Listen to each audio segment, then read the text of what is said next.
Hello प्यारे दोस्तों, आपका अपना चैनल स्पिरिचुअल राहुल देव में आपका हार्दिक स्वागत है। किसी ने बड़े कमाल की बात कही है, बच्चा अपने माता पिता से कुछ अपेक्षाएं रखता है, वैसे ही माता पिता की भी कुछ उम्मीदें बच्चे के प्रति होना स्वाभाविक है। क्या हम उनकी इच्छाओं को पूरा करते हैं, उनकी सेवा करते हैं, जिन्होंने हमारा जीवन बनाने के लिए अपना आराम त्याग दिया? क्या हम उनके आराम के लिए कुछ कर रहे हैं? यदि हाँ, तो हमसे भाग्यशाली और कोई नहीं। बचपन में तो हम उनकी परेशानी समझ नहीं पाते थे कि वे हमारे लिए क्या क्या कर रहे हैं, लेकिन अब जबकि हम समझदार हैं तो इस ओर भी थोड़ा ध्यान दें। एक दूसरे का ध्यान रखने से तथा एक दूसरे को खुशी देने से मकान से घर और फिर घर से मंदिर बच जाता है। जिस घर में बच्चों की हंसी और किलकारियां गूंजती हों, बड़े बुजुर्गों का आशीर्वाद हो, घर अच्छी तरह से सजाया हो, हर वस्तु उचित स्थान पर रखी हो, उस घर में खुशहाली को आने से भला कौन रोक सकता है? यदि घर का वातावरण अच्छा हो तो प्रत्येक कार्य में मन लगता है, एक उत्साह बना रहता है। परंतु यदि घर में कलह हो तो कोई व्यक्ति काम में दिल नहीं लगा सकता, उसका मन भटकता रहेगा।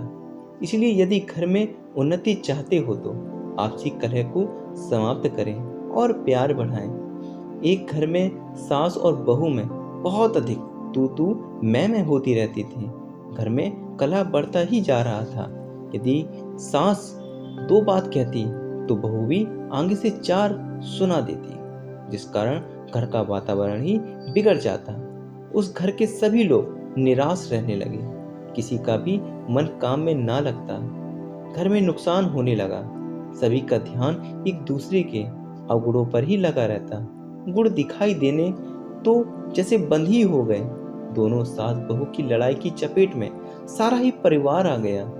एक दिन बहुत दुखी होकर एक ज्ञानी महात्मा के पास गई, उन्हें सारी बात से अवगत कराया कि किस प्रकार उसकी सास के साथ नहीं पड़ती। महात्मा बहुत समझदार थे।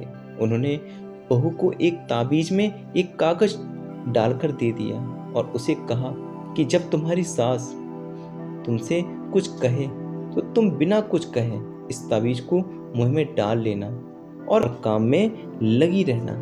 जितना वह बोले तुम उतना ही इसे चबाते रहना, जल्दी ही वह तुम्हारे वश में आ जाएगी। बहू ने वैसा ही किया। जब भी सास बोलती, बहू उस ताबीज को मुंह में दबा लेती। सास सोचने लगी कि मैं इसे इतना कुछ कहती हूँ, परंतु ये तो कोई उत्तर ही नहीं देती। वह अकेली इतने दिनों तक कितना बोलती। धीरे धीरे झगड़ा कम होने लगा। एक महीने तक घर का वातावरण बिल्कुल शुद्ध हो गया। फिर बहू ने सोचा कि क्यों ना महात्मा जी का धन्यवाद करने जाऊं, जिनकी कृपा से हम सुखी हुए हैं। वह महात्मा के पास गई और बोली, आपकी बड़ी कृपा हुई। इस ताबीज के कारण मेरी सास ने बिल्कुल बोलना बंद कर दिया। महात्मा ने हंस कर कहा, बेटी, यह ताबीज का कमाल नहीं है, बल्कि तुम्हारे चुप रहने का फल है। यदि मैं तुमसे कहता कि तुम अपनी सास के सामने चुप रहो तो क्या मेरी बात मानती? इसलिए मैंने एक कोरा कागज ताबीज में डाल कर दिया, जिसके कारण तुम चुप रही। तुम्हें चुप देखकर तुम्हारी सास ने भी बोलना बंद कर दिया, जिसका परिणाम तुम्हारे सामने है। अब बात बहू की समझ में आ चुकी थी। उसने घर की शांति को बनाए रखने का प्रण लिया और महात्मा को धन्यवाद देकर वापस आ गई। इसी प्रकार हम भी अपने घर में सुख और शांति ला सकते हैं। अपने घर में तो केवल अपने हैं, फिर अपनों से तकरार कैसी, जिन अपनों के लिए हम कुछ भी कर सकते हैं। फिर एकाएक इतनी कड़वाहट हमारे अंदर क्यों भर जाती है? हमें तो अपनों को हर खुशी देनी है और घर को सजाना ही है, सुंदर वस्तुओं से और ढेर सारे प्यार से, क्योंकि घर वह प्यारा सा नाम है जहां आकर प्यार का एहसास होता है।